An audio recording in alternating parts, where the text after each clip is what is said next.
we need to remember the architects of this Constitution and to consider what we as a people need to be able to move forward. As is customary, I ask that as we reflect on March 17, 1768, we remember the experiences our ancestors endured for centuries under chattel slavery. At the risk of boring you, I would like to remind you that research is throwing light on the impact of that experience on the psyche of our people today. This means that any discussion about the development of our people has to address the issue of the need for healing from the historical damage that was done. Just yesterday, I listened to presenters in a webinar on Obia explain that Obia was part of a healing tradition out of West Africa. So our names were taken away, our language was suppressed, and our spirituality demonized. We have to pay, was referred to as what? Benasong. An effort also has to be made to examine the ways in which these damaging historical legacies continue to manifest themselves in our society through contemporary policies and practices, and how we have become programmed to accept them as the norm. However, I would like at this point to invite Miss Anne-Marie Joe and Miss Merle Roach, or Aliagana Pearl, a dynamic duo that has captivated audiences wherever they have performed, to give us a taste of what can be expected of, for the upcoming show. I invite you to the podium.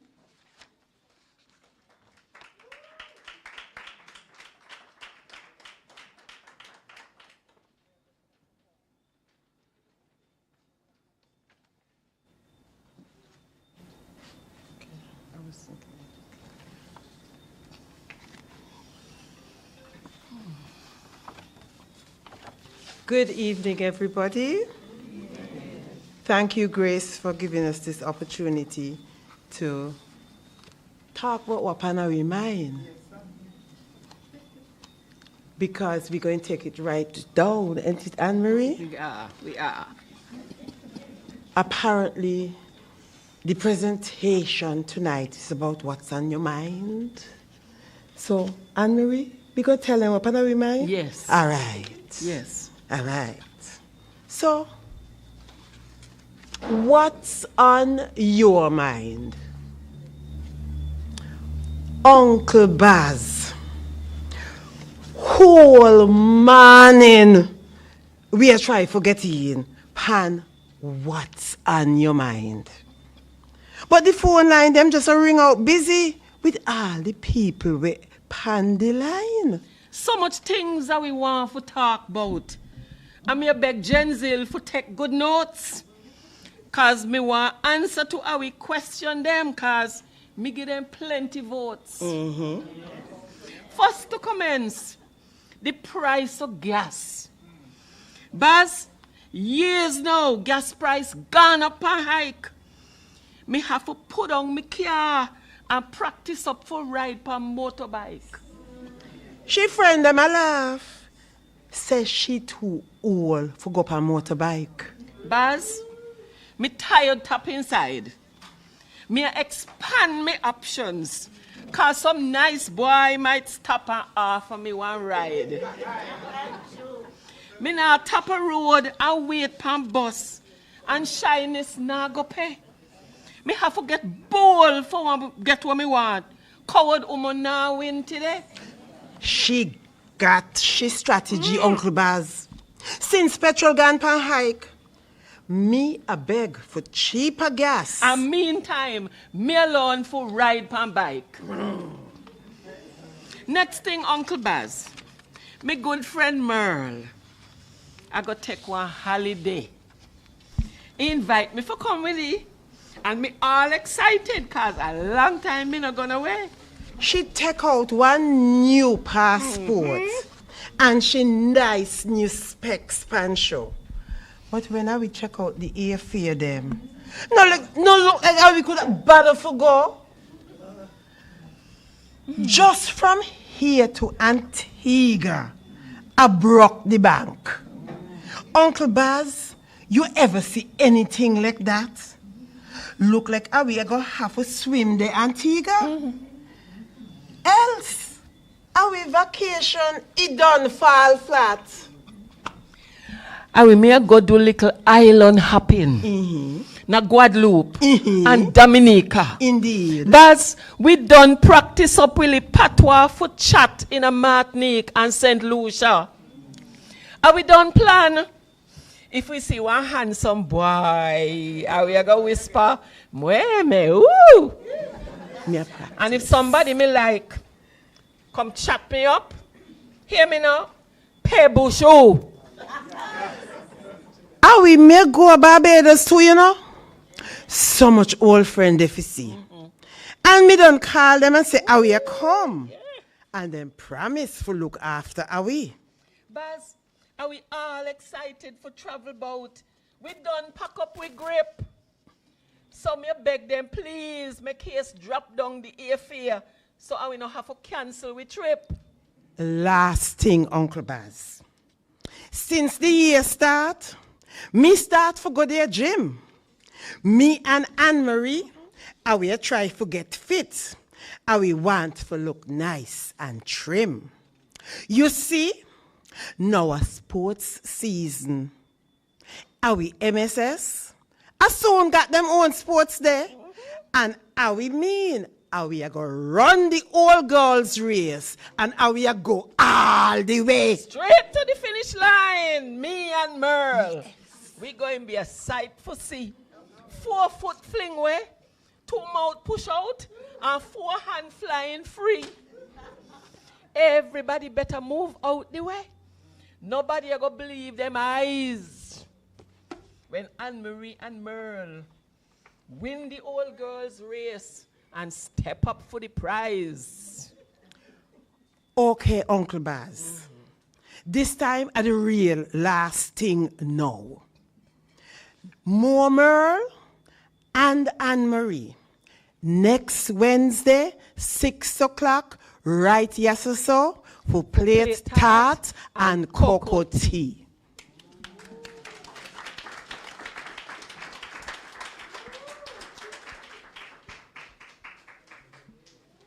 That was wonderful. Please give them another round of applause.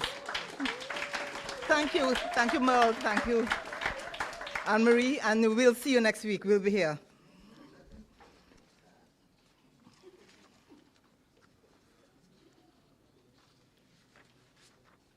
At this point, I'm going to be handing over to Dr. Sharon Burns, who is going to be the moderator for this evening. Dr. Burns is an advocate for early childhood education and for children. She's passionate about the field. She has the distinguished history of having been her mother's only child and a mother of whom I'm very proud. I have never heard of any other mother in Montserrat who funded her child's education from primary right up to master's. I think we need to give Rhoda Burns a round of applause as we welcome her daughter Sharon to the podium.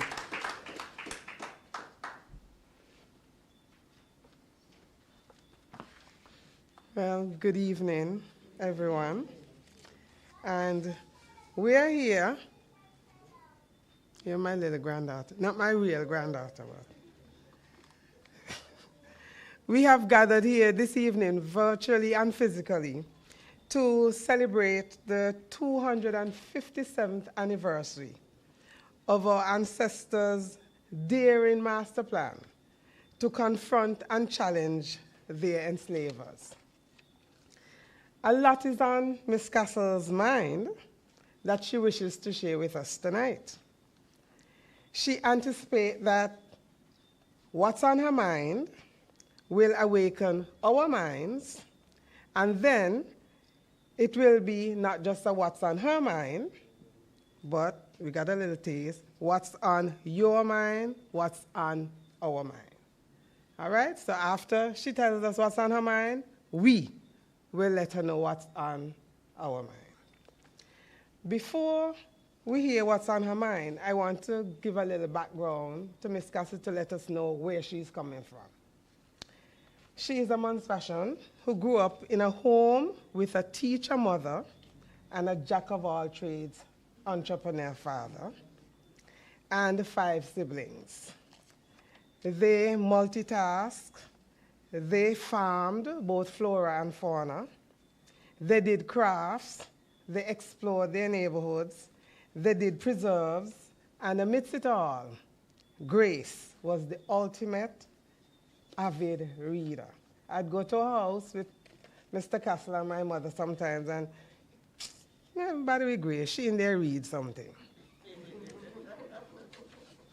Grace attended the Roman Catholic St. Augustine Primary School and the Montserrat Secondary School in Montserrat. She holds a Bachelor's of Arts honors degree in library studies from the University of the West Indies, Mona, a Master of Arts in Archives from the University of College of London, a Master of Science in Computer Assisted Management Information Systems from UWI, Mona, and she's currently pursuing a PhD. Several awards, including the Cedar Scholarship, the Dorothy Collins Award for Librarianship, Commonwealth Scholarship, the Bibliogonist, that's it? Okay, award for academic achievement, confirm that Grace was indeed a success at school and in school. And at speech days, I used to watch her. I never come first, second, or third, but it was always Gracelyn Castle from first farm too.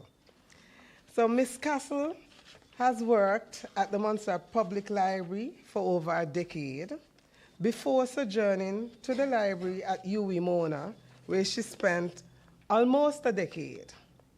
In 2005, upon the retirement of the late Sir Howard Fergus, she returned to Montserrat as an academic and assumed the role as resident tutor and later head of the UWI School of Continuing Studies, which later became UWI Open Campus and now the UWI Global Campus. Her research interests include cultural heritage, information technology, archives and record management, tourism and small island development, and disaster and information systems.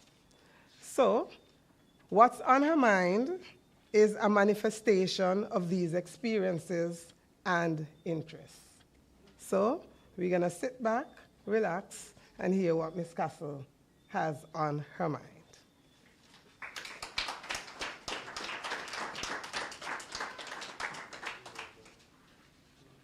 Thank you, Sharon.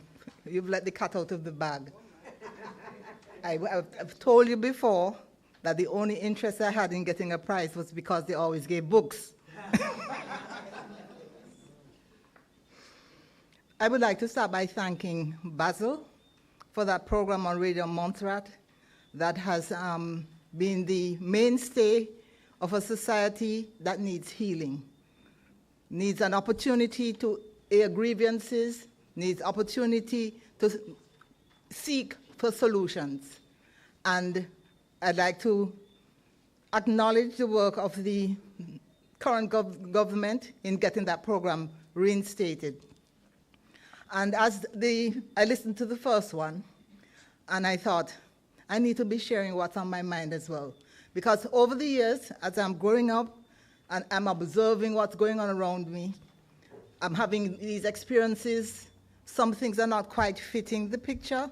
There's a lot of incongruencies. Because as you would have realized, she mentioned my parents, Ernest and Sarah Castle, good Catholics, so you know they churned out several children, 6. And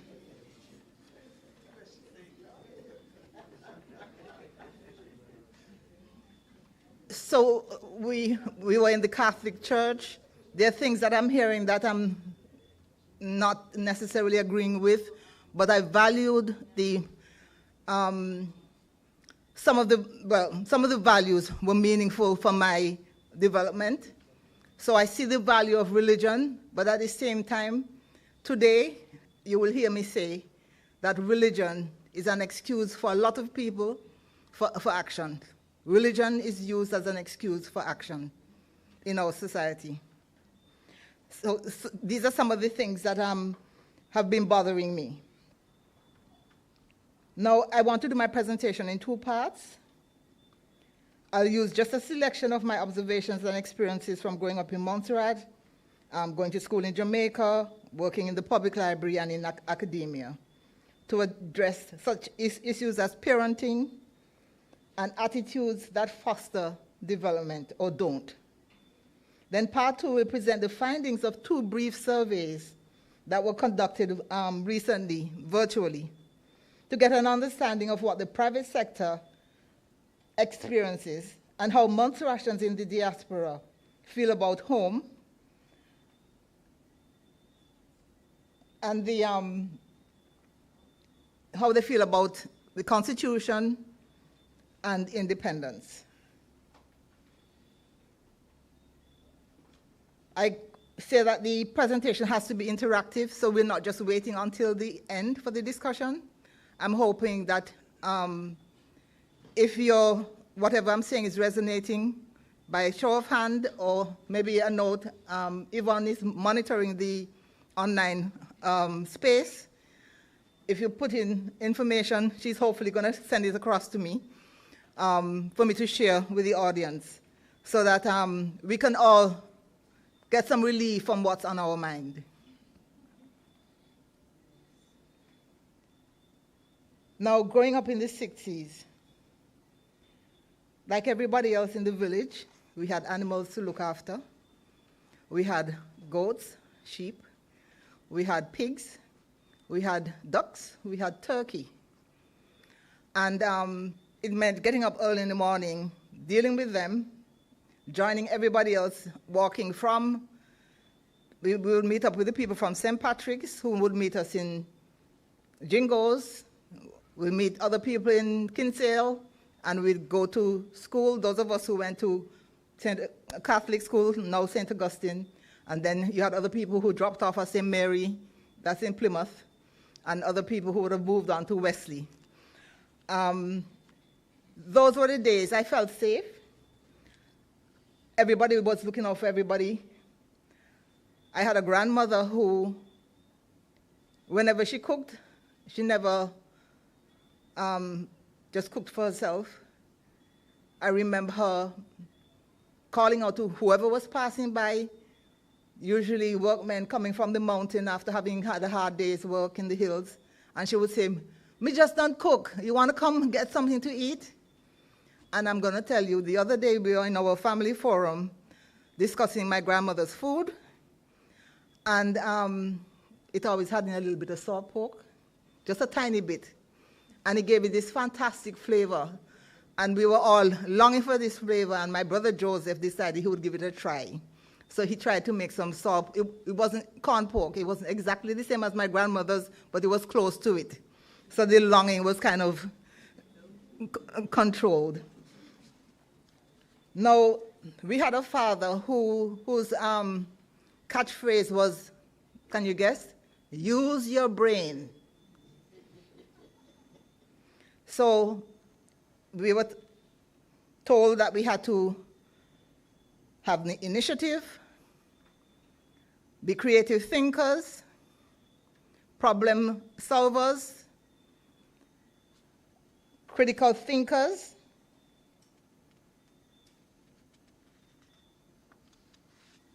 and we all grew up like that.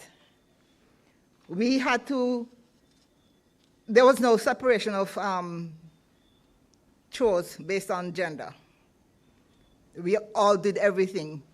Whatever Daddy was doing, he involved us in his activities, so I know how to thread a pipe for plumbing.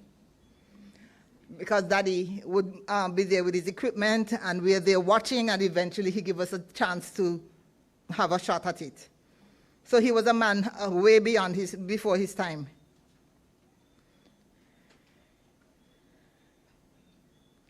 Our parents instilled in us a concern for others, which I'm seeing kind of missing these days. And in fact, my sister and I have an argument, because she is the kind of person who believes that the left hand must not know what the right hand is doing. So I know she has continued the tradition started by my parents, which is that she's caring and she helps people. But I said to her, I don't see you doing it in front of your children. So they're not getting that sort of exposure. And she told me that I am not with them all the time, so I don't know.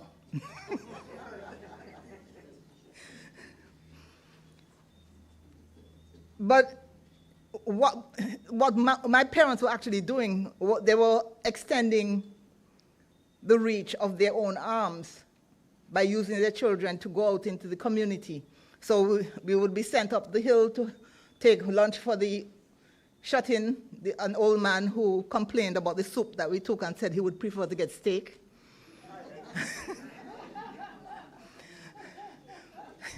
There were people who I would go and help with writing letters.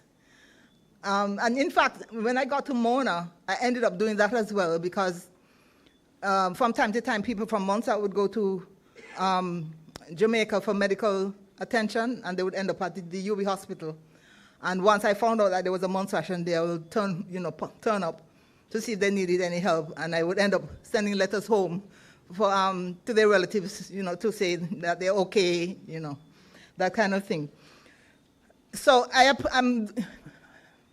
folks, I'm going to retire soon, in the next couple of months. And so I'm at this stage where I'm looking back at what I've experienced and realizing that some things that I took for granted had a significant role in my development as a person. The friendships, for example, that I've formed over the years, because for a long time, because I came from a large family, I thought I didn't need friends because I had my family. And now I'm realizing, well, because I've lived abroad, it meant that I needed to have friends. Couldn't always depend on having the relatives right there. But friendship is something that is valuable to me. I cherish it, and I have some fantastic friends. I mean, people who have been there for me for more than 40 years. And the thing I like about them best is that they don't hesitate to tell me when I'm wrong. Some people get upset when a friend has to tell you the truth. I love my friends who can be that honest with me. Now, as a student at UE, a couple of things stand out. I remember having a conversation with a chap from Nigeria, and he said to me, the Biafrican War. Biafrican? Biafrican War. Biafra. Biafra? Okay. I don't know, I always said Biafrican, but anyway, Biafra War. But basically, he said, you can't trust the West, because they will be there paying lip service about wanting peace, but we're all quite happy to be selling their arms to each of the rivaling factions, the warring factions. And that behavior continues today. I've seen reports that the Ukrainian war need not have taken place because somebody negotiated a satisfactory arrangement, but the West wanted the war.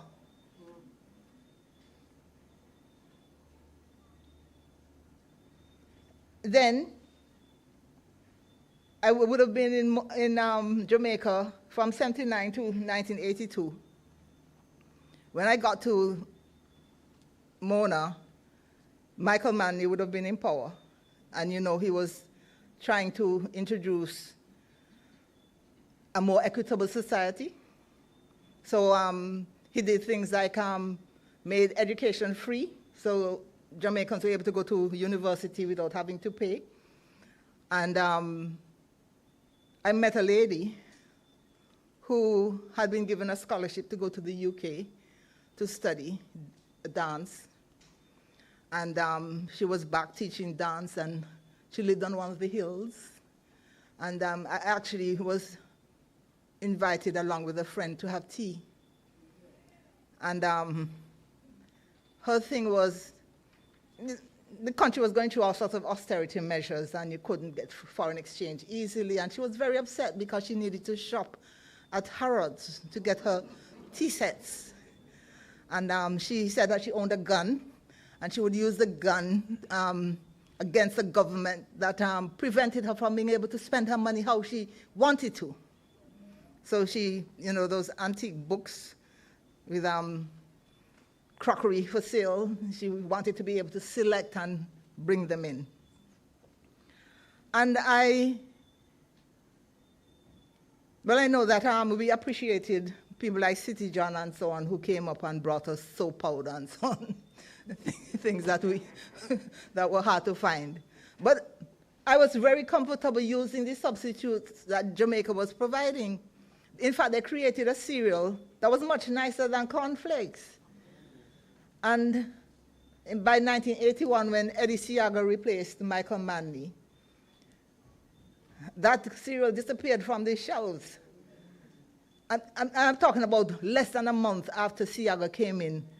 The supermarkets were just full of stuff from the US, cornflakes and so on the shelf. And I was thinking, whoa, people did not even value what they had.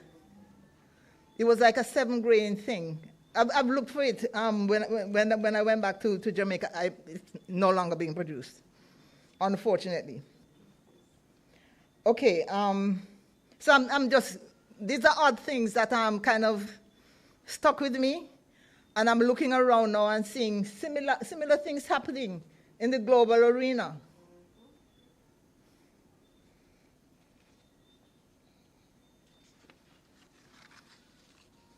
During my final year, I did French Caribbean literature, and was appalled to learn that Haiti was occupied by the US from 1915 to 1931. Apparently, the US decided they should move in to maintain political and economic stability. And where is that today? Now, in terms of the world of work, as I say, I'm ending my working life, and I'm seeing the opportunity here tonight to give thanks to all the people who nurtured me over the years. And Jane Grell, I know she's cringing. If she ever listens to this, she's going to cringe. She, because of the kind of service she delivered at the public library, made me realize that that was what I wanted as a career. I was doing some research. I was always in the library, let's put it that way. So much so that they actually created a shelf, and whenever the new books came in, I never went to the other shelves. I just went to that shelf with the new books. And I'm going to tell you that there was a piece called Librarian, and we became friends for life. We still are friends. She and Jane were the librarians at the time, working when I was a teenager, going to secondary school and leaving school in the afternoons and hanging around the library. So I had an assignment working on. Jane knew about it. That I fell ill, and I was at home. And one of my siblings came with some material. Jane remembered that I was doing this assignment and sent the materials to me. And I was thinking, that's the kind of job I want to do, where you anticipate people's needs and try and meet them. So I ended up wanting to do librarianship, and I applied for a scholarship. And let me tell you, when I say I applied, my parents did not apply. They did not know anything. They brought us up in such a way that we were very independent. We went about looking for scholarships for ourselves. We filled out the forms. When I went to Mona to work, I saw people filling out forms for their children who were doing masters. And I'm like, when are you going to let them go? So I applied for a scholarship for librarianship, and they told me if I wanted to do science, they would give me a scholarship, but they wouldn't give me a scholarship for librarianship. So I said, well, I'm not really interested in science. My next love was French. So I actually bought a ticket and thought I would go to Guadeloupe to seek my fortune. But like a week before I was due to go to Guadeloupe, I got a call from the ministry. And they said, oh, we've changed our mind, we're giving you this scholarship to do librarianship. Little did I know that Jane had a hand in this. Years later that I learned that she went and argued and said, we have somebody who qualified to do librarianship now, why are you not giving her the scholarship? They were holding the scholarship for somebody else who had not yet qualified and who never did ever qualify. And Jane made the argument that, you know, by the time the person finished, there would be another scholarship for that person to get. So off I went, and I'm going to tell you, it was a Cedar scholarship. And I remember one of the university, he was a registrar, he invited us to tea. And he said, oh, you have a Cedar scholarship. I keep telling those people they give you too much money. I keep telling them they could split it and 2 students could get. And I agreed with him, you know, that they could have done that. And I compared it to my sister who got a British scholarship and had to cook for other people to make money, to be able to survive. She had to do other things because it was just not enough. Part of it was that the pound had weakened against the Jamaican dollar. The Jamaican dollar used to be quite strong at one point. So I think I used that money wisely. I used it for travel.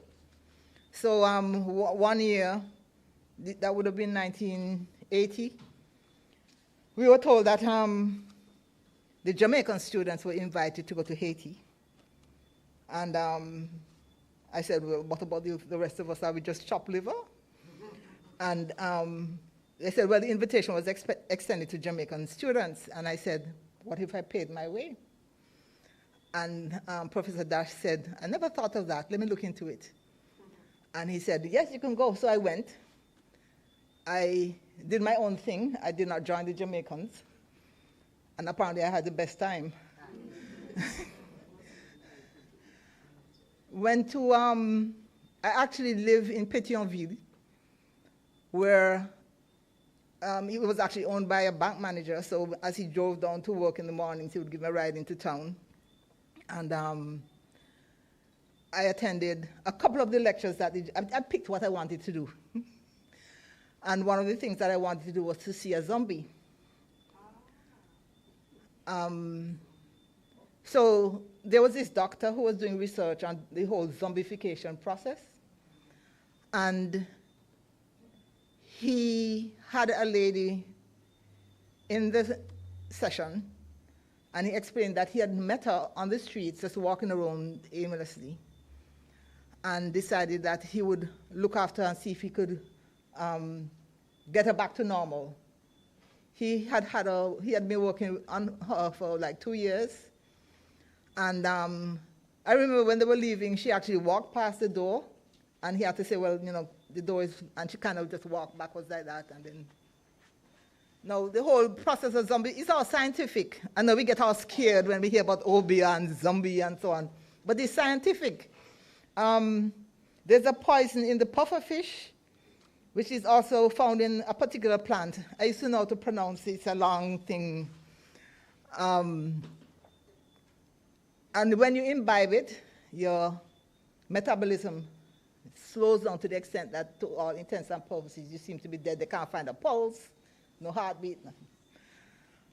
So that's what is done in Haiti is that if somebody has a gripe with you, they will somehow get it into you, get a voodoo priest to deal with it. And they'll get it in your food, you imbibe it, you seem to be dead, they bury you. But before you actually suffocate in the grave, somebody goes and you're exhumed, you're taken out before you actually suffocate. And they had whole plantations to work with people in that condition. They keep them on a salt-free diet so that they have no will of their own. So I'm bringing this up because we're surrounded by trees and plants and so on, and we go to school and I thought A is for apple and not the plants that we are surrounded by, so we don't know what our plants are capable of.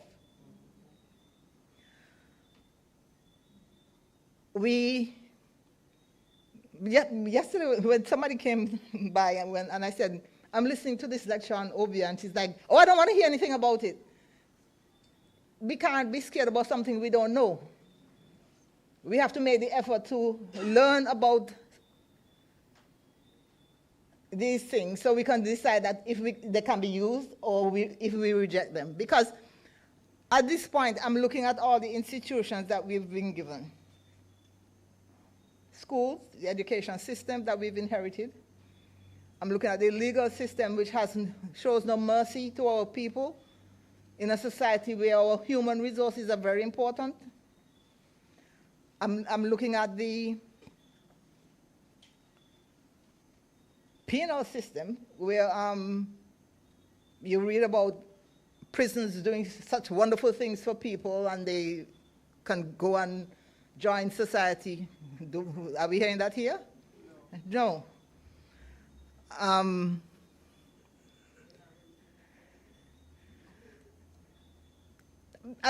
asking you just to look at everything we've taken for granted. The church.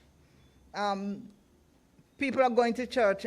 I stopped going to church, and it doesn't mean that I am not in touch with my Creator, because I'm very conscious. And in fact, I'm looking at the phrase about the wise men who came from the East as saying a lot more than should be taken at face value, because I'm seeing that a lot of wise teachings are coming from the East. Deepak Chopra says a lot of powerful stuff. If we understood what happened in Egypt, we would understand a lot more about what we need to do today. So I'm sharing with you some of the things on my mind. I don't know if you want to intervene at this stage, but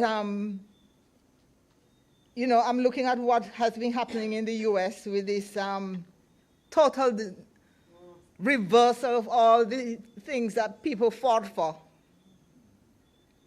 And I'm looking at the people who are being affected by those policies. And I'm thinking, what is the message? How should we interpret that message? Just, yes. The microphone.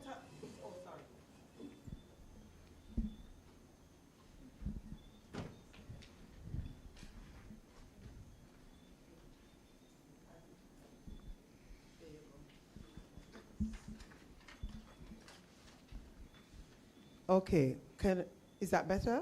Right. No, you just touched on something that is so seriously on my mind about the US and everything. But for me,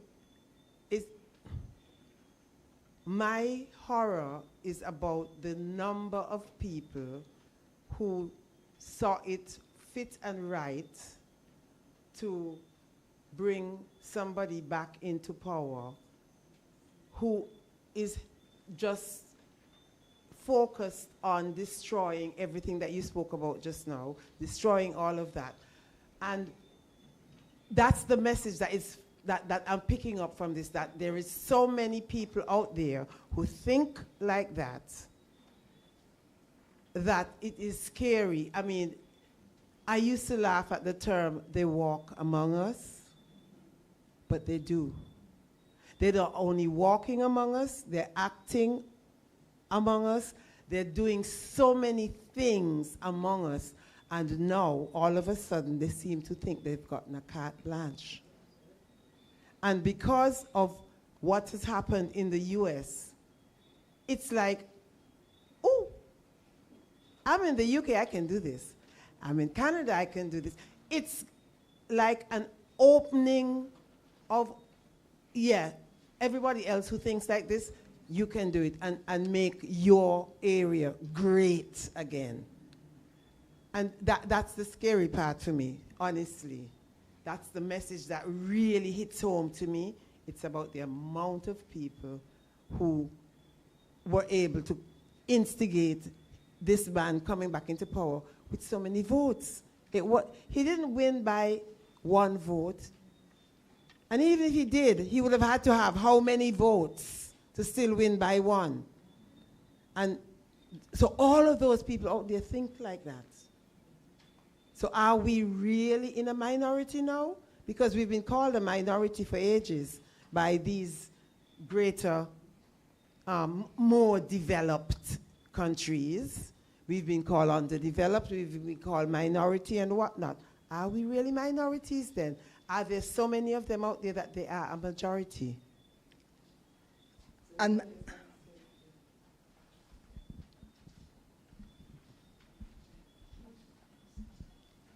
well, I really think that you cannot let these people control the narrative, because that's all it's about. You know, I remember over and over there again, they, first of all, especially in terms of African people, trying to separate men and women. You heard all over, oh, there are only that 15% of African American men voted for whom I call Satan's sidekick, okay? So 15%, but then that means that 85% did not vote for him, you know? So it's a matter of the mentality and what you work with. And as far as I'm concerned, I think the European Americans are almost in more dire issues because we talk now about we are living in what we call the age, what I call the age of FAFO, for those of you who don't know what FAFO means. Okay? And they are going to find out. It's F around and find out. They have voted for a certain person, and their lives are going to change. And everyone thinks that the bad things are going to happen to someone else and not them. And they all, I mean, especially you think about all of the Latinos in the community that voted, and then when they see their relatives or even their wives and spouses, husbands shipped away, they're weeping and gnashing of teeth now, okay? Now, as far as African people, we have been through far worse. And what's happening with him is just that we have the age of fascism is just back. Fascism has been in the world before. It has been all in many countries, and I really don't even think, and I think it'll probably come out later, that he really won. I think his, like I said, he's the sidekick, but the real Antichrist who's there with the trillions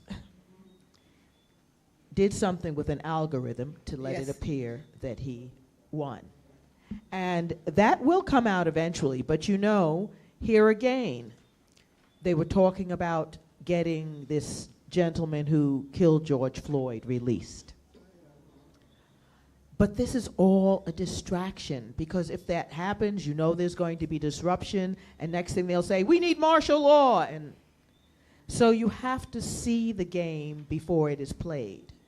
And we cannot be, don't be afraid. No, you're saying this is scary to you, but it should, but I know it's an expression, but it should not be scary to us because we have been there before. We have seen it before. When African Americans or Afro-Caribbean people lose work, what do? They get another job. The European Americans run in with a gun and kill up everyone that was at work. You know, I mean, this is just a mentality. You know, they go postal, and so I'm saying this is a time more than ever for us as a people to be unified. For us as a people to see what's happening before it happens, because you can't wait until after things have happened. And then I think of all of we're lovely that we're in a society where we actually do have many people among our own community who are millionaires and billionaires. We need to build up our own situation, and you see it in a microcosm right here in Montserrat.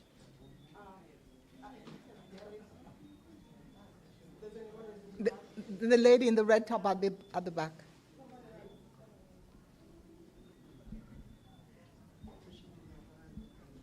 Thank you. So, yeah.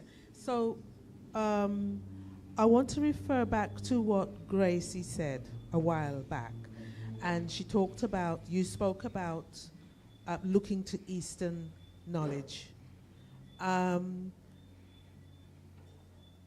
What I see happening now is, yes, we are radically going to the right globally, but Eastern thought of decades ago or centuries ago has led certain Eastern countries to exceed us in the West, economically, philosophically, educationally, you name it, they've done it. Because what they have decided to do is not make home ownership or your home become the focus of how the economy is built.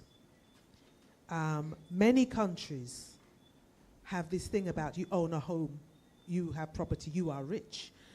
What they have done is they've made it so that everybody can have a home, and it is not the most expensive thing you buy. There are countries or nations where you never own a home. You rent a home, you pay a rent, and whatever you earn, if it's a high salary or low salary, you can use it to improve your quality of life, which could mean investing in local services, shops, because you have that in your pocket. You don't have the responsibility of a £25,000 roofing bill. I mean, that's huge. How many children could you put through school in a year if you had that 25K? So it's about thinking about how do we structure our economies? How do we speak to the people that need to be spoken to look at changing how we structure our economies and how we structure our societies so that it provides a good life for the majority, not the few. Socialism. In fact, that's a lovely note. I'm not preventing you from having your intervention, but as the mic gets to you, I just want to say that I've been watching what's happening in Africa over the years, and as a result of that, I've started dealing with food security for Montserrat. A bit of the land at the open campus site has been allocated for fruit trees, breadfruit, bread nut, just in case, because we don't know what the future holds. I mean, I can see the writing on the wall, yes, that we're going to be having problems shortly. There are going to be disruptions in trade, routes, and so on. So I think we need to be prepared. I am fascinated by what is happening in Burkina Faso. My sister and I are fighting over Captain Ibrahim Traoré. Because, I mean, I like the fact that he's not concerned with wealth.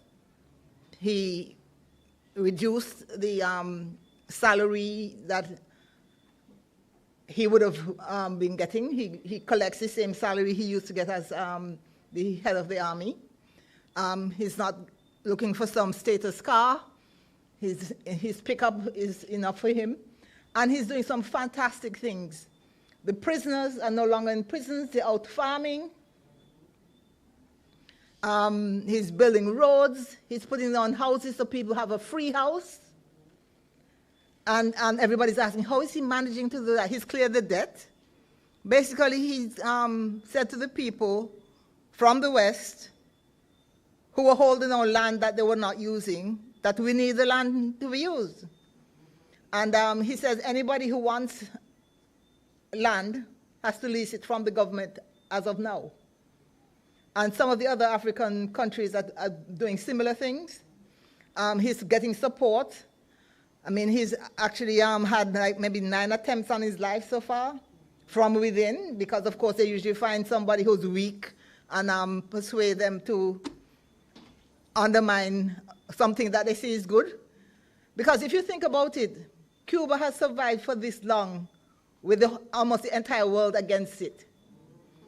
I remember while working in the public library, and I would go to meetings, and I met Cubans who attended these meetings. They were doing fantastic things in Cuba. They didn't have access to the internet, but they said, we have a functional intranet. Their publications were not the prettiest because it's cheap paper, but they were getting information out. It was just fascinating to see.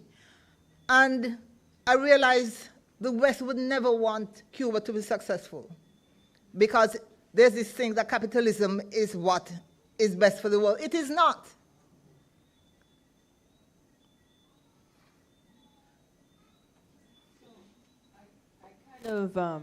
I mean, I like capitalism when it's done correctly, when there's certain rules set in place that in America, unfortunately, have been removed as far as caps on how much a CEO can make in comparison to the worker that's making the least. There shouldn't be such a disparity in that.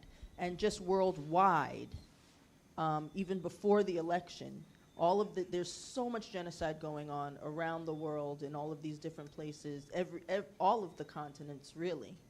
And Instigated by whom? By the West. I agree that it's the effects of colonialism. Thank you. So we need to break free of that. And I think some of the people that voted, it was about that, a change from what is in place that's affecting the world, and saying we need something different. We need something. You have World Economic Forum sitting there saying you will own nothing and be happy. You know, these people with money that go in there, like Musk and things like that are going into these countries. They're paying certain people, doing certain things, and they're running everything with the illusion that we have a choice, when that's not the case. And I had a Chinese friend of mine tell me one day, he said, one of the distractions is that they have you concerned about what's going on in all these different parts of the world, more so than what's happening in your own backyard. Are you taking care of the homeless people that are in your neighborhood? Are you making sure that the kids in your neighborhood are protected, you know, physically and learning what they need to learn? Are you building what you can? I mean, even we talk about Black Wall Street and things like that. There was more than one Black Wall Street, and a lot of that happened because we were, you know, or even like when we had black cinema and things like this, it was because we were blocked out of this other capitalist Western thing, and we said, you know what? We don't need that. We can create our own. And I think that's what you're saying even with Cuba. Same thing. Oh, you want to cut us out? We'll figure out a way to create our own, and sometimes it's better. Go back to what we were doing before colonialism. And relearn these things. I mean, even the education system, I'm upset that they're cutting down a lot of stuff, but at the same time, what were they teaching the kids in the school? What were they really teaching these people? Was it really what we want them learning? Oh, you're just, you know, a product of slavery? No, what about the kings and queens and the knowledge that, you know, where did you come? That's not being taught. So an overhaul, if you don't expose the wound, how are you going to heal it? So I think that's a better perspective, and that it's not a color thing, because it's a class thing. They're attacking people that don't have, the few that have are scared that they're about to lose control because people are waking up and saying we don't want this colonialism thing going on, and they're scared, and so they're trying to distract us with a bunch of stuff. And I think many people are waking up. I think we're going a new route. And I want those people exposed that are saying, oh, now I could do this. Let us know that's how you're thinking. Let us know, because even in their families, they're getting ostracized now, because that is not acceptable anymore worldwide. People are realizing certain behavior just shouldn't be accepted. But if you're too scared to show that's what you're thinking, how are you going to heal it? So that's my, yeah.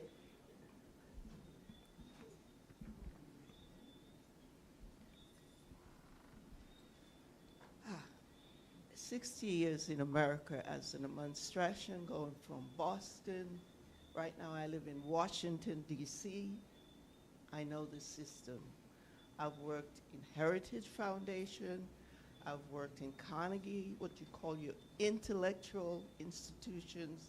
I know how they work. First of all, there would not be a Trump if there wasn't an Obama. Get it right. Okay?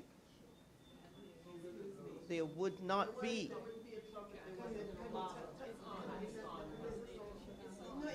Okay. There would not be. Therefore, there could not be a black woman in power right now. That's reality. And let's wake up to the reality. Yes, there's a shift in consciousness because my generation, the baby boomers, are corrupt. They're greed. I grew up with them, I know. I'm not putting everybody in that category, but when you look at that age group that you're talking about, CEOs, yes, that's who I'm talking about, because I was in their institutions. So I know them very well. From Harvard all the way to Georgetown, I know how they think. Yes, I lived in Africa from Sierra Leone 2 years, Gambia, Senegal, Ghana, Nigeria, and yes, even India and Indians' teachings. So I have all of that I am now saying I understand. But understand that right now there's a major shift because my generation is dying off. And they're trying to grab for the last things. But let's bring it back to Montserrat. The biggest mistake I find here in Montserrat is you're not tapping into your brain power. Every time your brain power children come home, you're not tapping into it. What is the gift that Montserrat offers the world? Human brain power. Where are they? They're not here. 10,000, 11,000, 12,000 left 30 years ago. Now multiply that by 3 decades. So how many Monstratians? I have grandchildren, I have great-grandchildren. Are you tapping into those resources? No. You have 4,000 here. Technology is such that you can tap into that. Those kids have made money. They have the brains to come back here, but we only have 17 acres of land. What are we going to do with the rest of the land? Are we going to farm it so we can feed for what you're talking about, when they can't get no more rice and macaroni? No. Macaroni and rice is not healthy for your being. Ground provision is. But are we growing that? No. We want American food, American everything. They don't go out and pick mango and they don't go out. You have to start teaching to go back to the land.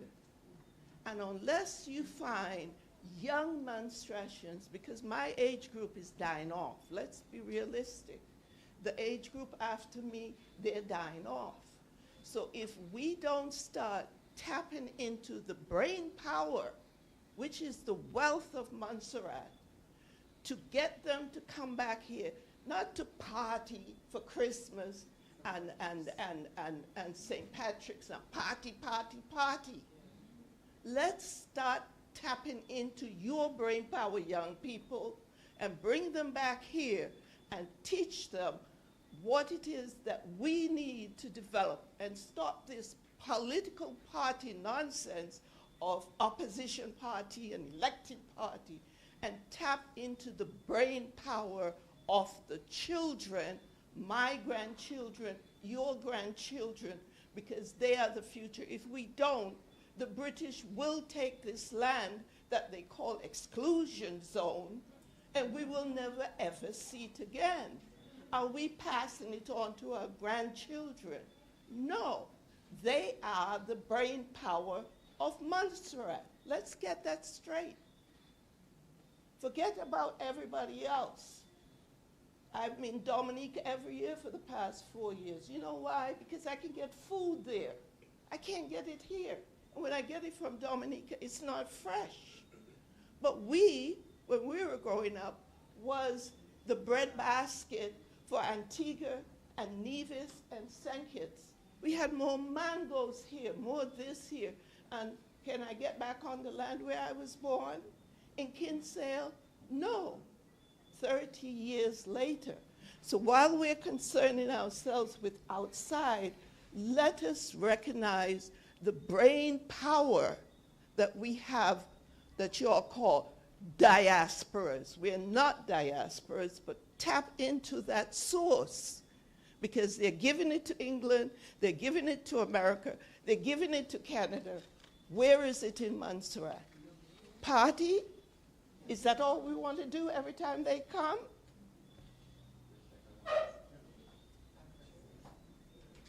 Wake up.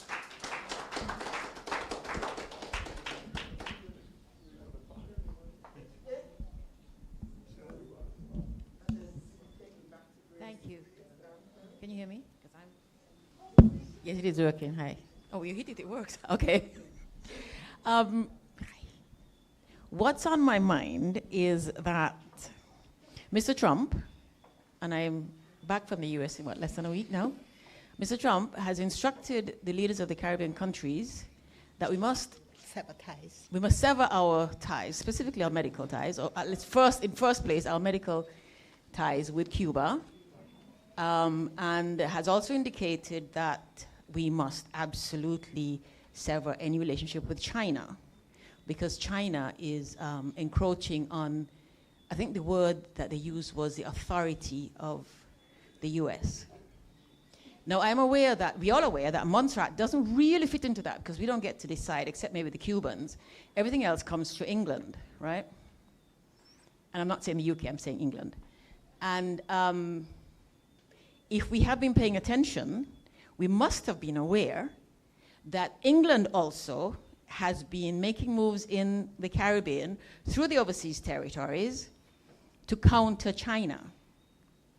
So the question for me, one of the questions for us, I think, has to be, what is going to be our relationship with our region? The Prime Minister of Grenada said, we have our relationship with Cuba and it's not going to change. However, last time Mr. Trump was in office, he called some Caribbean people to Washington, and some of them went, including Jamaica. Yes? They went.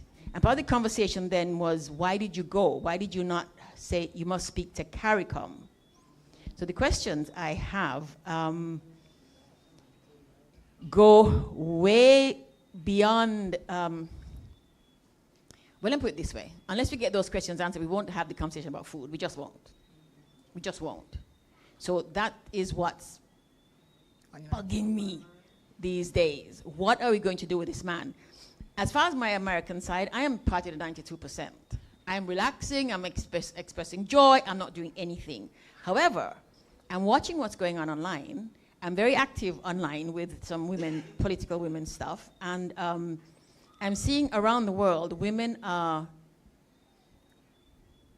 doing two things which are meant to achieve the same end. Some of us are just expressing joy, doing community things, and looking after ourselves, and some people are girding for battle. I think we have to do both. And I think that Montserrat, male, female, young, old, gay, straight, Jamaican, just reach, just left, diaspora, we have to gird for battle. That's what's on my mind.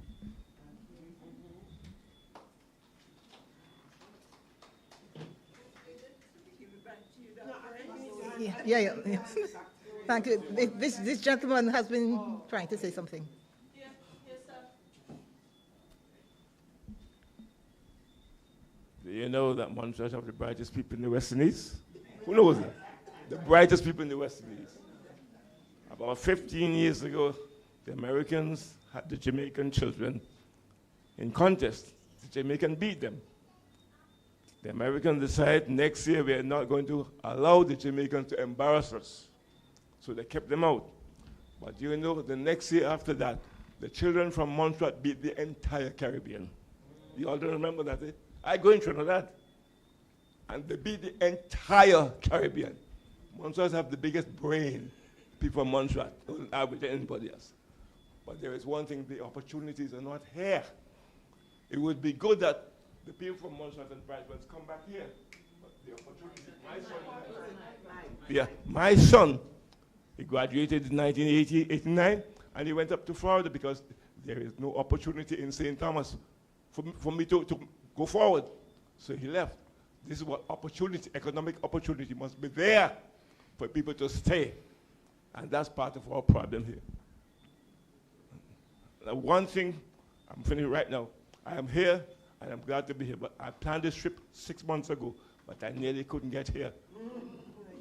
On Monday, I'm going back to St. Thomas until Inter-Caribbean decided to beg SVG, see if we can get a charter flight for them to come here.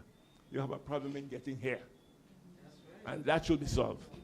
That should be solved. I hope you all can find a solution to it. I don't live here, but I come here regularly because this is my home. I was born here. Thank you. God bless you. I just want to say something because he spoke about Munster people being bright. In 1997, at the height of the volcanic activity, when Braid's primary school was operating in the wooden buildings and mass migration to England, you know what happened? A lot of British television used to come down here. And they were in my classroom quite a few times. They want to know, what are you people doing in a volcanic island when your children are doing so well in England? But unfortunately, over the past couple of years, we started to change what we used to do with volcano. And now,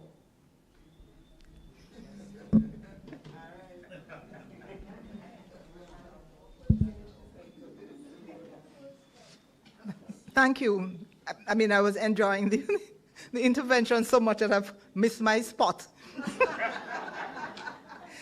I actually started talking about Jane Grell and the fact that not only did she fight a battle that I was unaware of, when I came back as a young professional, she nurtured, she provided the nurturing. So I understand what it is to be a good manager because I had that experience. And in fact, when I got to Mona, I shared that information with a librarian who I told she was not a good manager. And she subsequently did some of the things that I told her Jane had done, and she called me to witness these things. Now, one of the things that struck me when I was doing my business studies was the approach of the Japanese. If you make a mistake, unlike us in the Caribbean, where then we never let you forget that you made a mistake, the Japanese say, you made a mistake, here's some money, go fix it. Why do you think Toyota and all of those manufacturing operations are so successful? Because they believe in giving people opportunity and a second chance. Thank you. So we need to think about that. We need to think about that because as somebody just said, several people said, our human resources are important.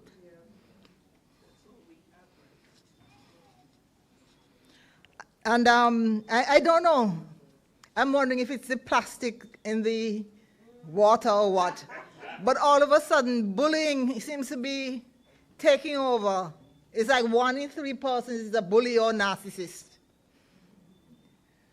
So, and you're meeting it in the workplace. A boss who decides that, oh, by the way, I asked for a day off. And she said, you have to fill out a leave form. I say, I'm not asking for a day off. And I'm told I have to fill out a form and a lot of back and forth about this day off. Now, sometimes I work 24 hours. You understand? An understanding boss recognizes that and says, go on. Anyway, I never went, although she organized a meeting for me on the day. It was very amusing because I had to remind her she had organized another meeting for everybody else on the same day. So this thing about people thinking that their position gives them the power to treat you like less than human. It's the colonial thing coming out in people. We need to put an end to it. Now, as I'm coming up to the last part of my presentation. It shouldn't really take too long. I would like to acknowledge the work of Angenique Castle, who is one of our students. She's doing psychology. And she tempts in our office from time to time when it's just Yvonne and myself, who are the staff at the open campus. And whenever Yvonne has to go on leave, Angenique sometimes temp. And Clemence has helped us in the past, but more recently she was over in the UK, so we couldn't find her. Now, I basically told Angenique what I wanted, and she created the Google Forms for the surveys that some of you would have completed. There were two of them, one dealing with the local private sector, and then the diaspora. I know you don't like that word, but the Monstrations overseas. And I did that for two reasons. I did a paper some years ago for a conference. And in doing the research, I realized that 2 surveys had been done in Monstrations who left. And they asked them, would they be willing to come back and what are the conditions? And they said the same thing every time. And that was repeated again this time round. Yeah. The same thing, I've read other reports about the private sector, so nothing has changed. But who is addressing these things? People are saying the same things over and over again, and nothing is changing. So we had 14 responses for the private sector survey, which tells you 2 things. Apathy to some extent. We've been doing this over and over again. Why are you bothering me? Nothing happens. And then I was in a meeting last week about medical marijuana, and it came up that we live in a low-trust society in the region. People don't share information readily. So I think that might have been part of the problem with getting responses. And I know because I tried to set up a website for the Chamber of Commerce. And I got to the stage where the site was up. All I needed were people to populate, give me information to populate. Nobody ever did. Nobody ever did. So we had 57% of the respondents being female and 43 were male in terms of the female. But I think that is not really reflective of what happens, because I think most of the businesses are owned by men in Montserrat. Then the type of businesses, education, banking, catering, airline, manufacturing, real estate, hybrid, which included money transfer, courier, travel agency, tour operator, accounting and consultancy, accountancy, law firm, restaurant/bar, pottery, and retail. How many staff you employed? 4 had 4 members of staff, 2 had 2, 6 had only 1, and 2 were sole owners.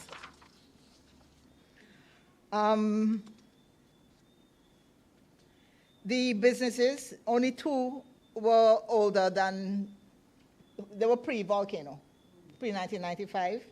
The others were established between 2001 and 2022. They were asked if they thought the Montserrat environment was conducive to doing business. 57% said they thought it was not conducive to doing business, whereas 43% thought it was. And when they were asked to describe the challenges, the responses were as follows: employee-centric labor laws, high corporate and personal income taxes, small market, the government bureaucracy, lack of viable banks, skill shortages, access to auditing services, access to working capital, small population. The biggest challenge is the absence of business banking in Montserrat, a small pool of clients, prohibitive legislation, limited income from the working sector, duty to hire on goods, poor access keeps visitors away, too few customers, goods expiring before sell-by date, electricity costs are high, labor is expensive. Now, somebody said, I did say yes, but I would have preferred another option. In some cases and types of businesses, it is not conducive. Price of goods high and the population size is low are areas of concern. Many businesses are still in operation because of love of country and or because people do not want to start over again elsewhere. Now, question 7 asks participants to suggest changes for improving the business environment, and the responses are as follows. Eliminate or lower income taxes. Provide price control for goods and services. And somebody else, lower taxes, get rid of bureaucracy, remove import duties, assist businesses with grants, increase the population size. In other words, you want a wider market. This one says affordable, which I interpreted to mean access to small business and specifically tourism projects financing. So basically, access to financing. Increase population and economic activities. Now, this one is about the bank. The bank needs a dedicated section for business customers with staff who understand the needs of businesses. Staff who can understand that debit memo and credit memo or a string of alphanumeric characters mean nothing to a business owner or the accountant. Dedicated staff will follow up when errors are made and make the necessary corrections in a timely manner. In effect, the bank needs to create an environment friendly to business. I think I'll probably get that to Bank of Montserrat. Yeah. Easier access to international banking services. Yeah, I know that we moved back into the dark ages here. Relax legislation and increase salaries. Have a lower duty to allow businesses to grow and improve. Access at an affordable price. Get a brand new airport. Set up at least one manufacturing business. Encourage Montrealers to return home. Offer more low-income housing options. Have a proper technical college catering to various skills training. Have a regular ferry service. Now, question 8 asked participants if they had any additional recommendations, and these were the responses. Customers, general public need to show more appreciation for the businesses on island. It is a sacrifice, love of country, not money, which keeps lots of us going. They need to stop demonizing business owners. Example, when we don't have the items that they want, they ask what kind of business we are running. When we stock up or produce the items, the stock moves slowly, and they make all kinds of comments when items are on the shelf after the best before date, as though the owners committed a crime. Many of these goods are in perfect condition long after the dates. plus they have a choice to just leave the goods if they don't want them. Then somebody else says, I run a bakery, and if there's no bread in the afternoon, they fuss. Yet next morning, or worse yet on Monday morning, they come in and ask if the bread is fresh.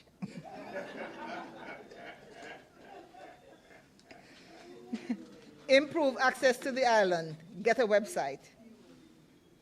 So basically, the responses are pretty similar to what I've been reading for surveys that were done like 10 years ago. Now, in terms of the Montrealers in the diaspora, 8 questions were circulated in order to determine if Montrealers in the diaspora are interested in returning to live in Montreal, and if they would like to see constitutional change for the island, and their feelings about independence. A total of 41 people participated in this survey. The age range was interesting. We had a small number of people in the lower age band, 15 to 25. We did it kind of wide so that to help with anonymity. The largest group was the 48 to 58 age group, and the next one was the 59 to 69. Then a few between 37 and 47, a little less in 26 to 36. And similar, we actually had some between 70 and 80. Yeah. Now, question 2 asks the participants to state their country of birth. 85% of them had been born in Montserrat. 7% reported their country of birth as the UK. 3% said the United States and Antigua. A couple of people were kind of smart and said Kinsale.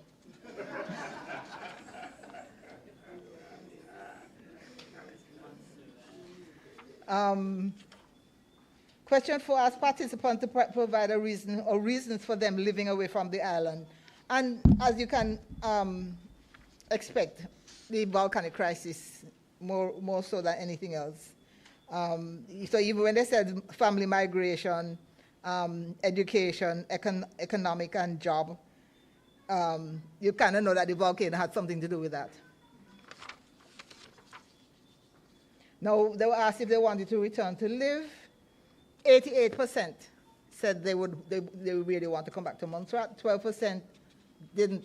And based on the responses of those who said that they wouldn't, they were the ones who were born in the UK. They said that, well, one said that she went as a baby, and all they've known is the UK. So they didn't really see a need. Yeah. Now, what areas of change, what kind of change they wanted to see to be able to return? And they have things like access and transportation, healthcare and medical facilities. All the other surveys listed those things as critical in that order too. Job opportunities and economic development, arrangements for housing and land ownership, improved banking and financial services. That was not so much of a problem before, I think, because RBC left, that created that infrastructure, meaning infrastructural development, education, and retirement facilities. I'm in that group. Question 6 asked participants who answered no to give a reason for them not wanting to return. And some of the responses was as follows: I am settled at this stage of my life. Somebody put Montserrat is my home. Ability to get medical care and being able to get on and off the island. Somebody says, I am retired and concerned about the healthcare in Montserrat. And somebody else said, no family ties remaining, the underdeveloped infrastructure and danger of volcanic activity. I've always found that interesting, that very few people are worried about the volcano becoming active. And this was only one person highlighted that. Question 7 asked participants if they're happy with the current constitution. 88% indicated they are not happy with the current constitution. 12% indicated they were happy with the current constitution. Those who said yes were asked, what is it you liked about the Constitution? And they said it serves its purpose for Montserrat in its current state. I am not fully knowledgeable on this topic as it is a broad subject. Never read it, so can't answer. So, that comes up all the time, that people need to be educated about the Constitution. Yeah. Question 9 asked participants who selected no for question 8 to state the changes they would like to see implemented. And they said things like diaspora involvement, improvement in the quality of life, education, and voting reforms, governance and autonomy, economic development. Then when we asked about seeking independence, 13% were neutral or uncertain. There was 22.7% support for independence, 45.5% against, and conditional support 18.2%, which reflects what we've heard before. People don't think that we're ready for independence. And in fact, somebody else, it went on to say that we need economic development, infrastructural development, correct governance and policies, education and training a mindset shift, which is true. Any further comments to make? And the feedback was as follows. Recurring concerns: economic stagnation, lack of investment, and limited opportunities. Common recommendations: the UK should provide more assistance and local leaders should push for change. Some optimism: potential for growth if infrastructure and governance are improved. And kind of concluding, Mountsassians abroad have always said that they would love to be able to return to live in their homeland. They have been consistent over the years in stating what they would like to see in place for their return.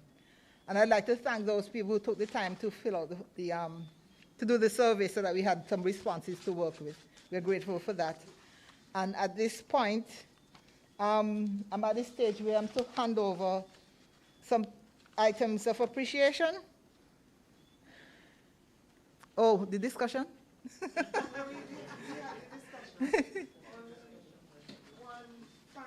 Sorry, come. Oh, you want to take it? The educator in me wanted to add another little piece. One of the things Miss Castle mentioned, she spoke about people more excited about their positions and their knowledge and being narcissists and bullying. I am linking it back to we were created as complex beings. So we have social sides, emotional sides, physical sides, and intellectual sides. Somewhere along the line, education is now just focused on the intellectual, just amassing knowledge. So people feel once I have knowledge, I'm king. I have this PhD, I have this master's, I'm the CEO of something, I'm the manager of something. So you look down on the person who is not in the position and don't have the qualification. But we've forgotten that we're human beings. We have feelings, we have emotions. And earlier on, Ms. Castle spoke about her father wanting them to be critical thinkers, problem solvers, having empathy for one another. And as a Caribbean educator, one of the things that CARICOM wants education to do is for us to create persons with these ideal characteristics. And these are mentioned: being creative, being respectful for yourself, the others, the environment. But unfortunately, our schools don't do that anymore. We are focusing so much on the intellectual cognitive that you're asking 2- and 3-year-olds to be doing what I used to ask Jermaine to do when he was 5 and 6 years old. And that is not right. We should be taking more time for the children to be playing with one another, learning, honing these emotional skills, understanding their feeling, understand that their friend is unhappy with something they do, but that doesn't have anything to do about loving you still. And we are not doing that anymore. So when our children feel frustrated because we've set the intellectual bar so high, they get frustrated. The older they get, by the time they're secondary school, they start lashing out. And those of us who get the qualifications feel that we are better than the rest of you. Or we have little power, so we are better. So we need to start thinking about going back and developing the whole person, the whole individual. And the timetables that we have, I taught in Plymouth Primary for a number of years. I was free to create my own timetable in my kindergarten, grade 1 and grade 2 classroom. The structure only came when I came over in Braids after the volcano, after people were admiring what we were doing. We went backwards instead of forwards. And we are frustrating the children, and we're seeing it around us. We're seeing that the children, by the time they get to secondary school, the other day I heard about putting police in the secondary school. And you think you're coming up about something to have security. Anyway, so let's go back and making our children feel proud about themselves, feel they can accomplish something, and don't set the bar too high, so then we have complete human beings and no longer just the cognitive, and then emotionally they're damaged, socially they can't get along with one another, they disrespect the environment. So that's what's on my mind. So. And my little children can't speak for themselves, so I want to speak for them. Because Shirley wants to help me tell me what's on her mind.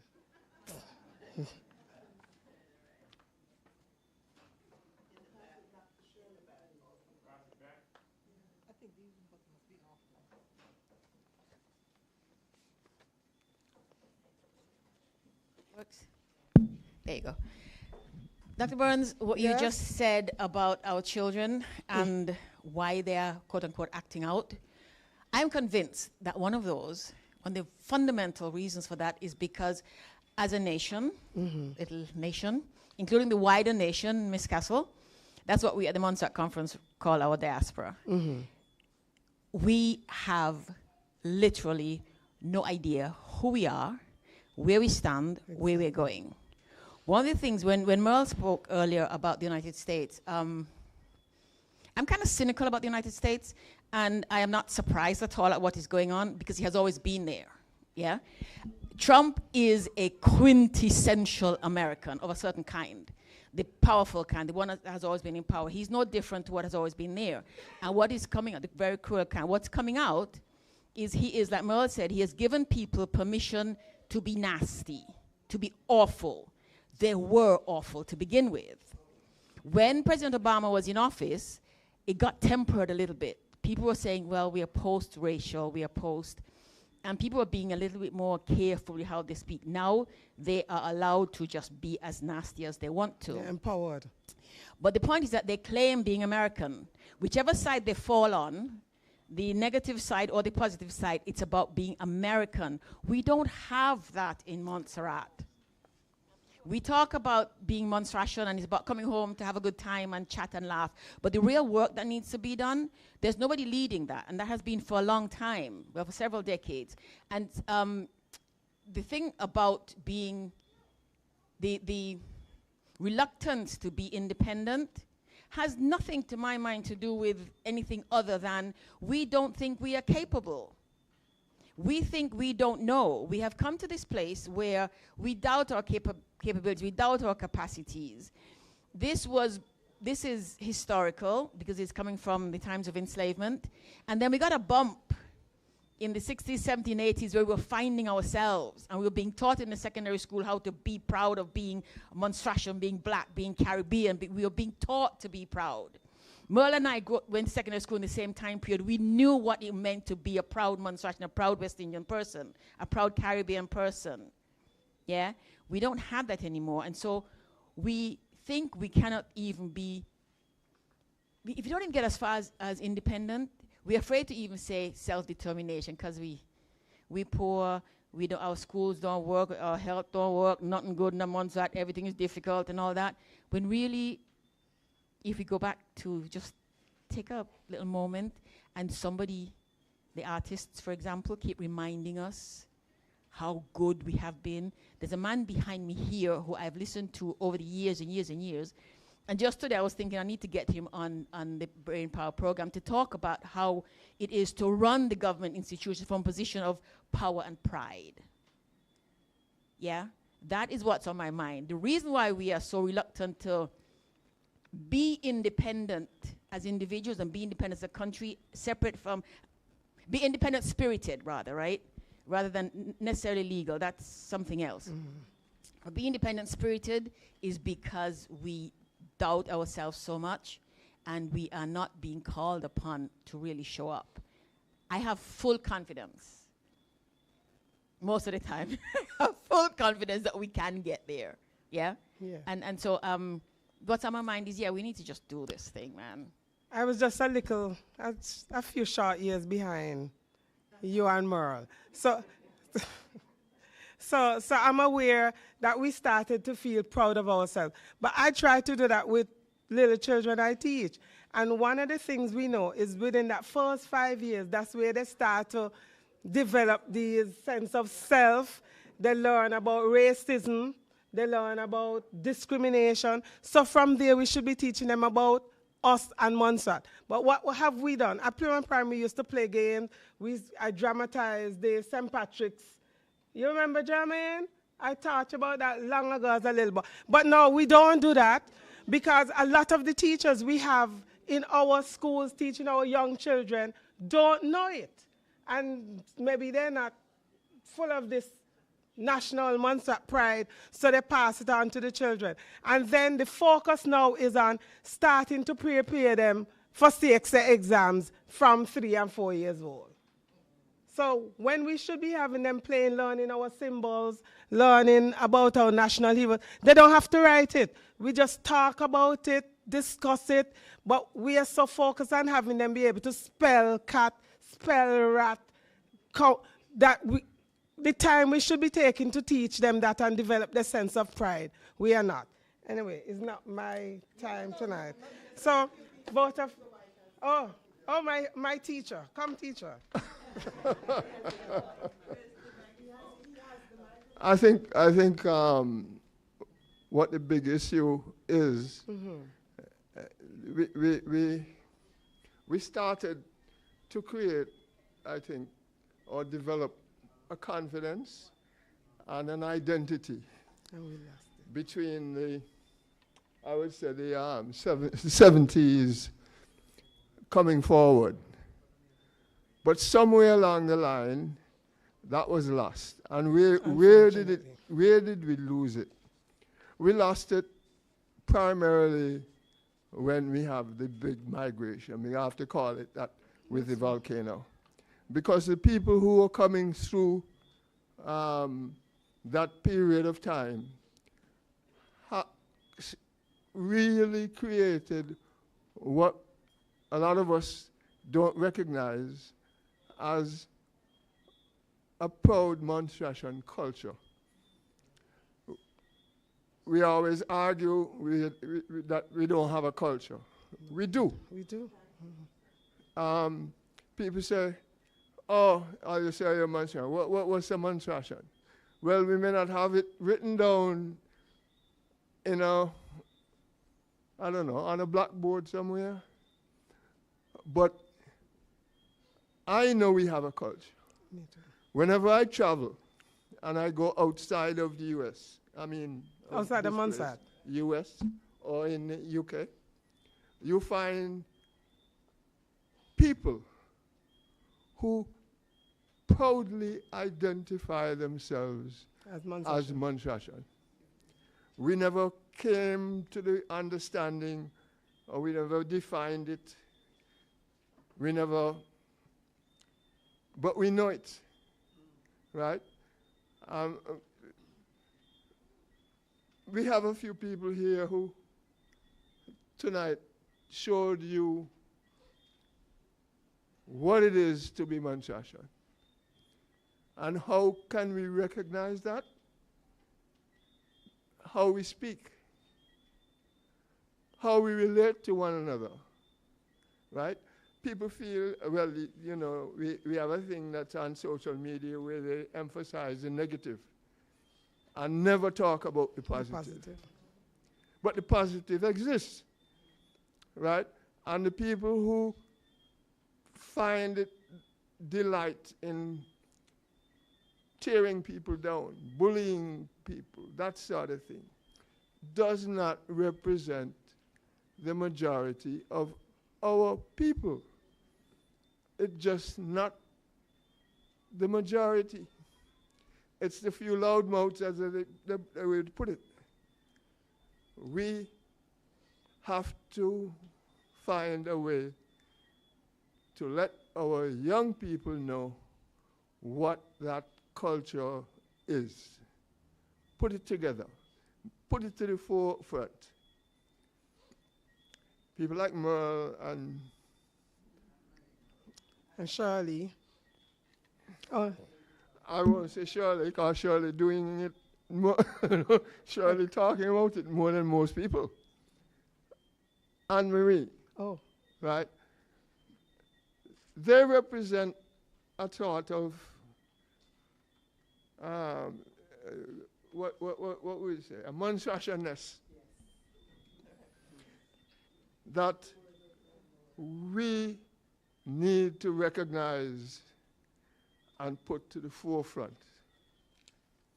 And one of the things I was asked, I went to a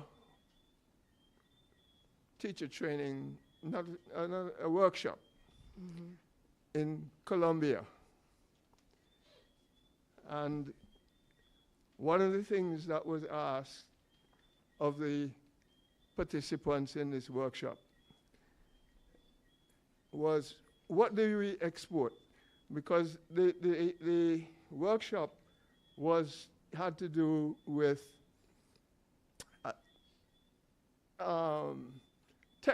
technical areas, not academic. And what Colombia was doing, we wanted to see what it looks like. The workshop was designed for mostly Caribbean people. And they asked me, what does Montserrat export? I don't know if you can guess what I had to say. I said we export people. That's true. And our people, I have found, And we're very skilled. have found a way to be on top of every profession that you can think of in the wider, you don't say like diaspora, the wider nation. You can find a monstration at the top of his game in any profession you can call, and all of them, I know, are proud to say they're from Montserrat. Unfortunately, some of those professions are the worst that you can find, but they're also at the top of that too.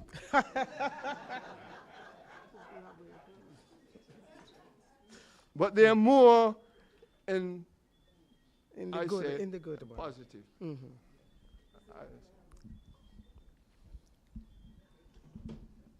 Can I just say one final thing? This time, Anne-Marie, the last thing for true.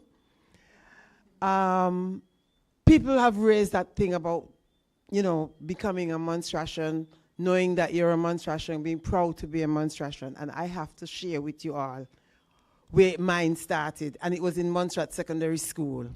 The second year I was there, they put on the most amazing thing called Know Your Past. And that lighted a fire inside of me, not only to know my past, but to be proud of it, and to always share it, and to always educate people about it, to always talk about it, to be proud of it. And from the time I encountered that, Know Your Past, I have not looked back with any sort of regret, any sort of dismay, any sort of shame, or anything like that. Wherever I go, my head is high. Where you from? Montserrat. Where is that? And sit down, I'll tell you. And I start to talk about what we export. And I include people, culture, soca, all kind of thing I talk about. But there's something that used to also happen after Know Your Past that was instrumental in a lot of our generation still holding tight to our culture. Annual Schools Arts Festival. You had singing, you had dancing, you had poetry, you had drama, you had everything. And it was about Montserrat culture. And it was done in the schools at primary and secondary level. And it was annual. And those in schools who were, what you call them, preschool or whatever, before you got to primary, they couldn't wait. For their turn. Because what they were seeing was so exciting and it was so enticing that they knew they wanted to be part of it. They knew they wanted to take up that mantle too. And somewhere along the line, I know we're not Usain Bolt and Shelley and Price and that what kind of thing, but when we've been passing the baton, somebody has been dropping it. Somebody has not looked to see if it has been taken. And this is where we need to look and find out where the baton is and make sure we don't pass it, but we put it gently into the other people's hands and make sure that they are on their way in the race, because otherwise there's not going to be even anything to any country to export anything from. And speaking about the arts festival, that tells you it's about the whole child. It wasn't just knowledge thing, and we're going back to that. A simple little thing. I teach little children, so I applied for a job before the volcano in another British overseas territory. And I was told there's no vacancy.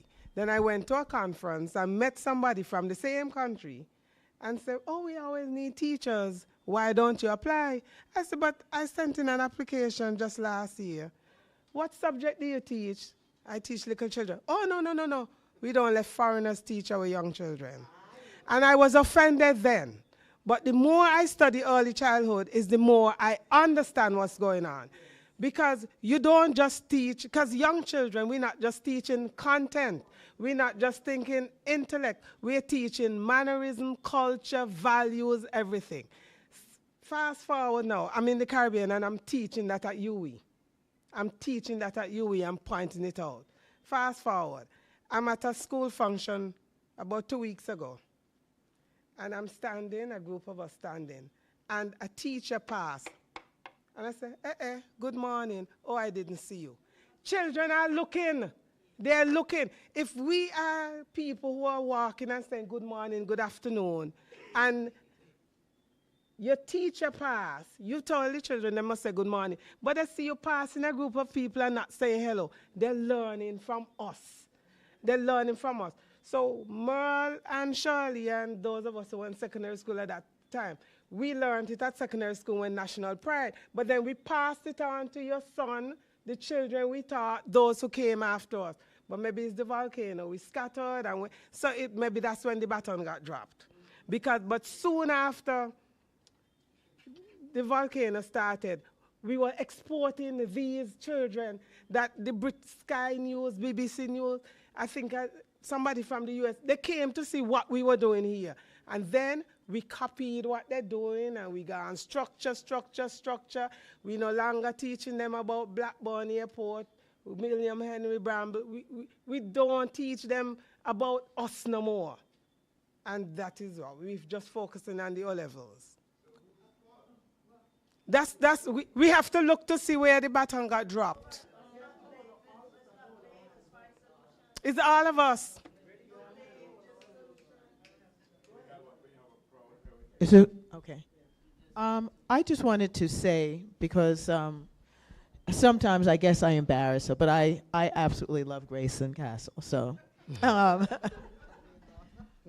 mainly because I have noticed that she's always there to help others, and I really understand it more when I hear tonight about her family and her family background. And the other thing I love is that I'm a person who I don't like people who are just complaining without coming up with solutions. That you bring a problem and Graceland has a solution, or she'll help you find a solution. And I suspect that she's going to be very much like Nelson Mandela was. I met him some years ago, and he was laughing because he said he had retired, and he said, but he thinks he needs a retirement from his retirement because of all the things he was doing. But the other thing is us, when we talk about our Montserratianness, is to appreciate really what we have. I was speaking with a gentleman here. Some of you may know Jetty Fenton, and we were laughing because he was at a club, and he said there were very few people watching the entertainment, so the people who were seated strangers began to talk, and everyone said where they were from. And when it got to him, he said, well, I'm from Paradise. All right. And a man at the table said, are you from Montserrat? You see? So I think that because I'm one of those people that has come home and I live I can't even say a double life, a triple life, or a quadruple life, because the other thing that I think Grayson really appreciates is our culture and the arts, and I think that that is one of the biggest solutions for Montserrat. When we talk about the arts, and of course at this time, because we're at that, getting into that Aries season, and I think of Edgar in Cosi White. And we're getting ready to do one of his pieces in New York as an anniversary of his passing. It's been a year. But the Castle family is quite interesting, and I got to deal with her. Is it your niece, Brenda? Cousin, okay. So she did a piece of Edgar's, and I just wanted to share it with you all because it's so interesting, especially in light of what has been said about people who have been in the abroad, Montserratians abroad. They lied to me, my mother and the others. She had 3 daughters who went up and sent barrels home every Christmas. My mother said that there was a money tree in England. And so I couldn't wait until it was my turn to go up. But finally, when I got there and asked, "But where's the money tree?" She said, "What are you on about? There's only work. And if you work hard enough, they pay you. Never enough, but they'll pay you." And so she told me I was lucky, because when she came up, there was no washing machine, just hands to wash them dirty panty they call knickers.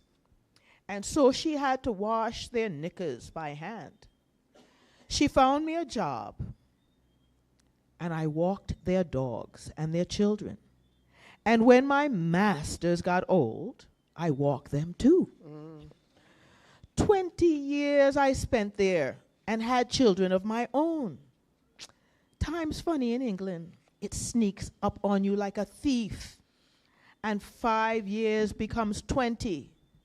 And I started sending barrels home too.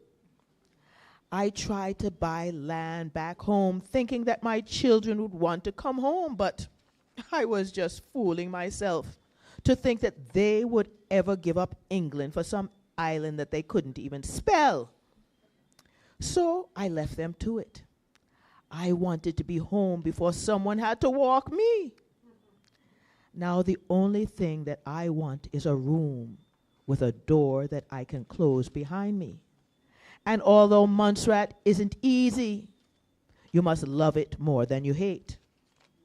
But at least it is mine. And although people will jealous after you, there's no one calling me to clean for them. I have a room, and I have a pot that's my own. There is no money tree in England. There is no money tree anywhere. Every pot have to rest on its own bottom. And who no work a day must work a night. And if you no work upon your knees, you must work upon your back. Praise God, me never work upon me back, unless me want to. There is no money tree in England, and there is no golden elephant either to ride. Thank Edgar and Cosi White. Thank you. You have something else on your mind?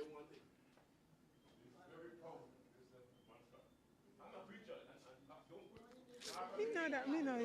You're a minister. My father, Chakarama Terminal in Trinidad, they needed four men. Dyer, my father from Corkin, Daly from Salem, Griffith from Corkin, and one Trinidad. The Grenadian, the Tobagan, said they could not read. So 3 Montserratians were 4 men and 1 Trinidadian. Montserrat turned half head up there. Joe Daly from Long Ground was in charge of the entire army from the West Indies. The Jamaican, the Trinidadian, everybody else quarreling with the Englishman. Why you put the man from the small island in charge of us? Because they're the brightest. You hear me tell you, why did you put this small man? Joe Daly from Long Ground, Jackson. Didn't go to high school, but he was the sergeant in charge. Montreal have a lot to be proud of. We should always keep our head high. Yes. Because we up there, we may be from a small island, but we're not down there. Be proud of Montreal. Yes. Okay. And also, I think that we're better off than we may think. You know, you're mentioning about the farming and things. There's Yogi Leza and there's other people here. Let's support local produce. Let's support, like you said, the children. That's good. Even when I'm away, somebody will say, "Oh, this person reminds me of you. They have such good energy. They're high. They're Montserratian." So that is, I think, the culture that we export people, but we export good people. High energy. We work hard. We play hard.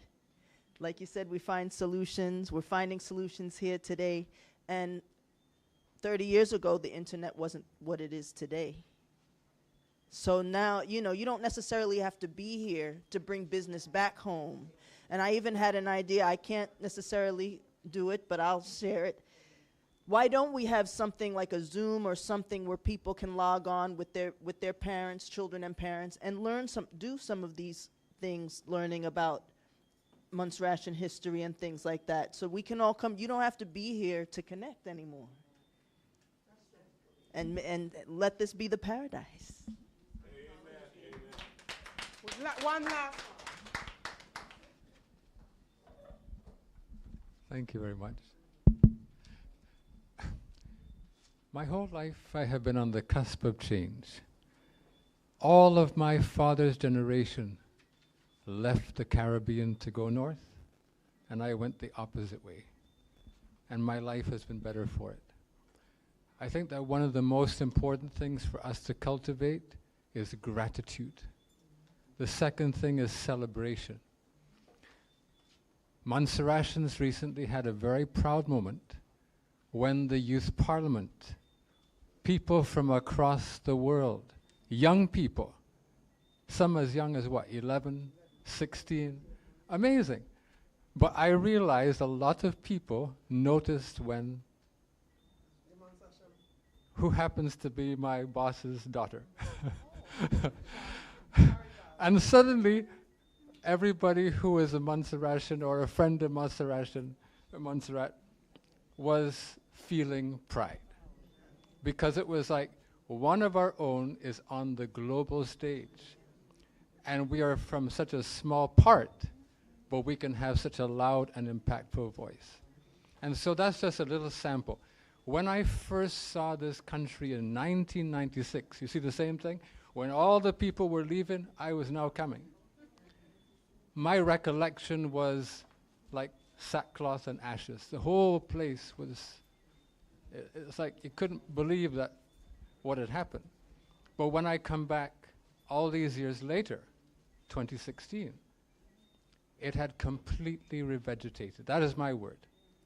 And for me, it was a metaphor of what can happen at the individual and all the way to the national level. That the same way that nature has overcome tragedy and disasters and all kinds of things, and the sun is still shining, and we have more of it than most of the world has, so much that they pay a lot of money to come this area to get it. The Caribbean is the #1 cruise region in the whole world. Another thing to celebrate is that for everything that we lack materially, we have things that they don't have. No traffic, no crime to talk about, and I could go down that list. That we can walk without fear. That we can't do that in a lot of places. We don't have any.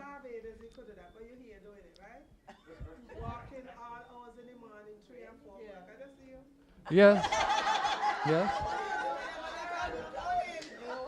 And the other beautiful thing about it is that we have already achieved greatness. The more that I was studying what Montserrat, Barbados and so on, were before 1995, that is a source of pride and a source of celebration. So what we have to make sure is that we go backward in order to go forward. To realize that while we're now getting back to building a hospital, we had a hospital. The very same year that disaster happened, I said, wow, people need to know these things, that we have already achieved greatness. We had already achieved self-reliance. And there are great values that can save us again. Producing our own energy, producing our own food. I will just close with one reference. Was it you or Grayson mentioned about Japan? Somebody mentioned about Japan. And I thought, there is a wonderful example of a chain of islands that consciously shut out the foreign influences for a long, long time to develop inner strength. And then when it opened with very great care to take only the best from the rest of the world. And then it ended up going from being vanquished in World War II to becoming the second greatest economy. That our greatness is not proportionate to our landmass or to the number of people we have. Japan has like 1/10 of the population of China, but was ahead of China by generations. Look how long it took for 1.5 billion Chinese to match 100+ million Japanese. And I think that we have examples like that. Singapore, another little place. But they teach us that the greatness begins within, what we teach our children, how we think, and that as much as we can learn from the rest of the world also has things to learn from us. Let us celebrate the best of our achievements, our people, and also preserve the best of the past that can inspire us to new things. Thank you very much. Thank you very much. Now, Ms. Castley is going to thank us all. Yes. Well, I'm going to do the acknowledgements first, and then I'll leave you to do the vote of thanks. Now, Mark has been very generous in providing gift bags for those who are on the program. So I'd like to call Julie, who raised the invocation.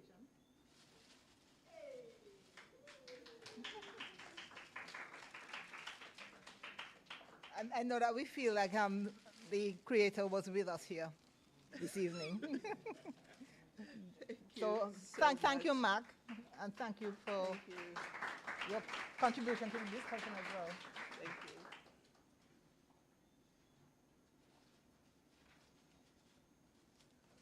The fantastic entertainment that we received.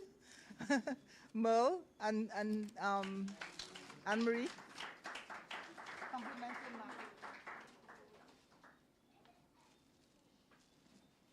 Let me see if I can color coordinate with the outfits.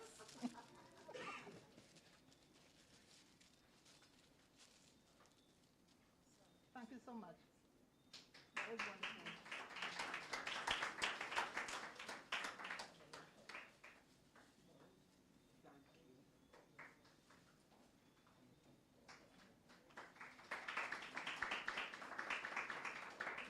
And last but by no means least, Dr. Burns.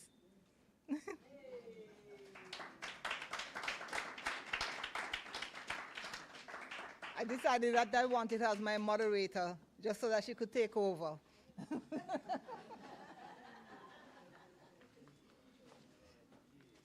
don't have the power. She doesn't have the power to do that, don't worry.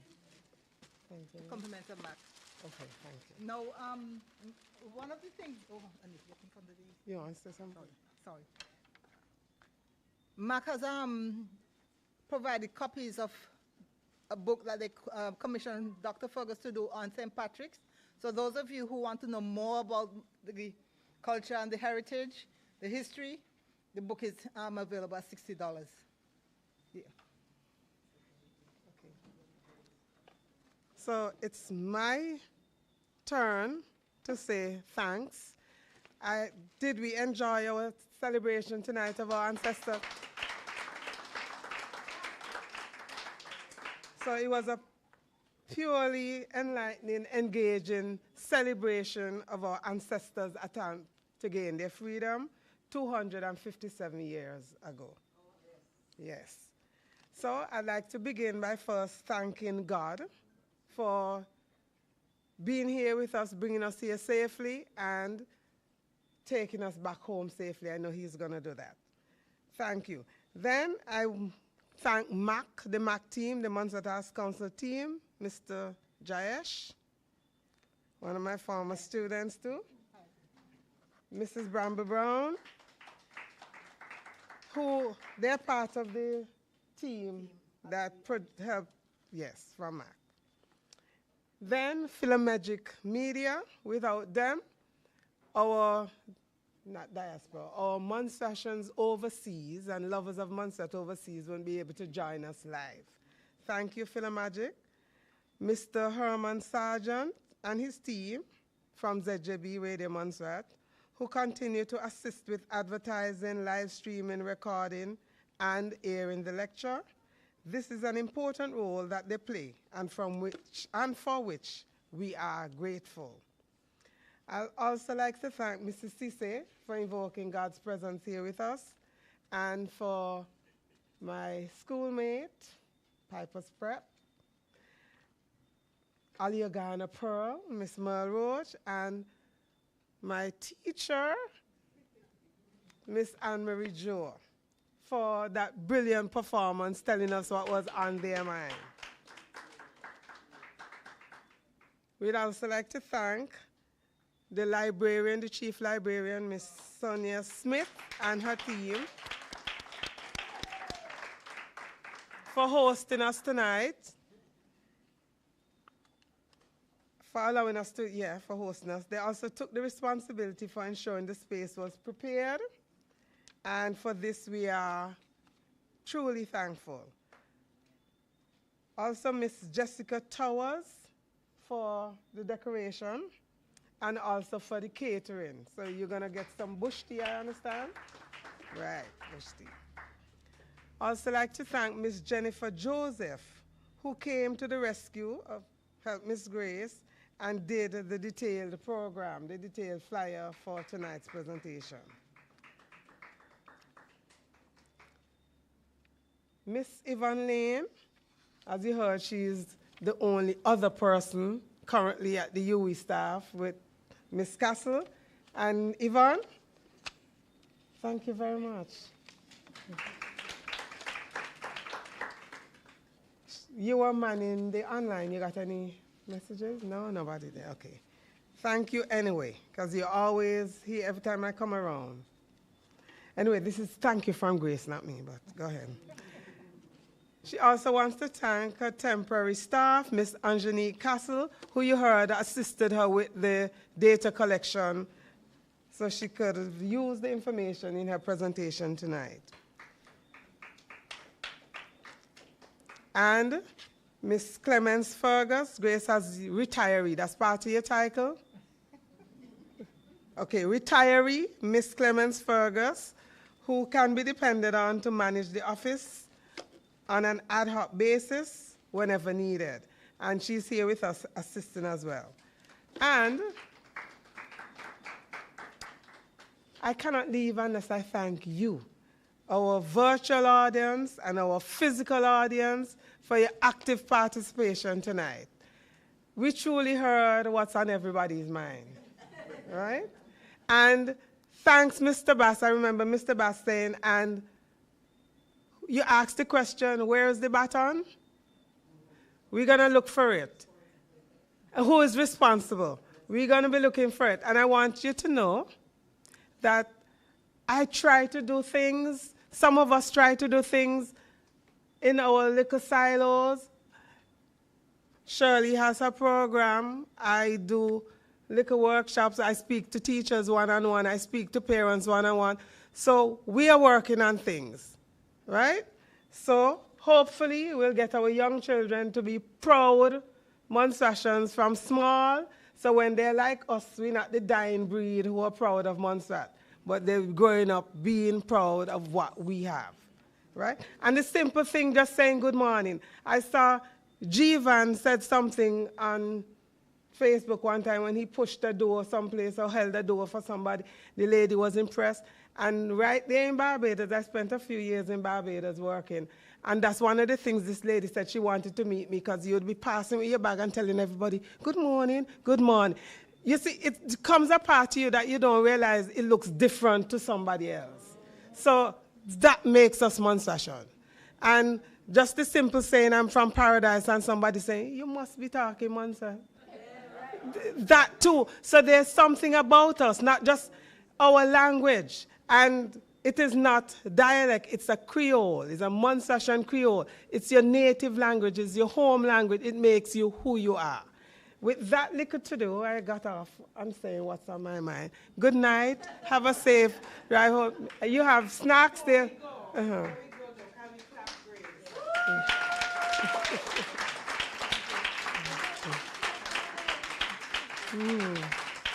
You want to have a final? Okay. Thank you for indulging me and listening to what's on my mind. For real, I didn't thank you. Actually, there's one, in terms of Angenique.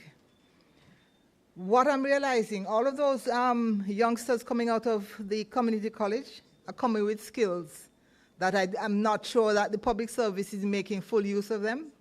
Because what I'm understanding is that people are hired, whether in the public service or in private sector, they're not given job descriptions. You remember earlier I mentioned about being nurtured. I don't think they're getting the nurturing. So I'm aware that Angenique had done what do they call that thing? No, the research that they have to do.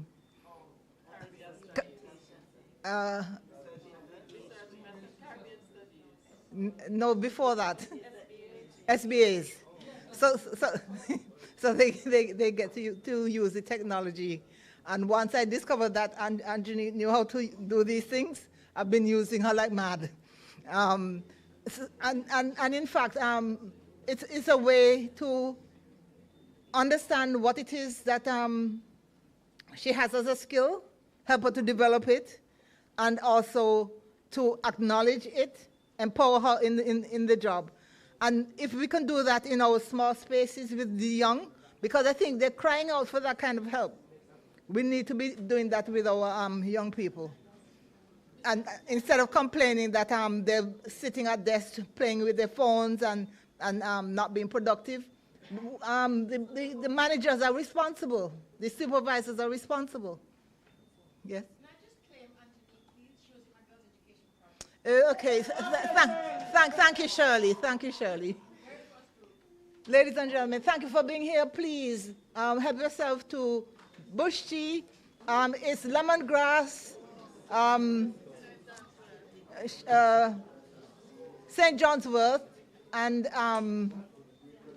what's the third one she told me?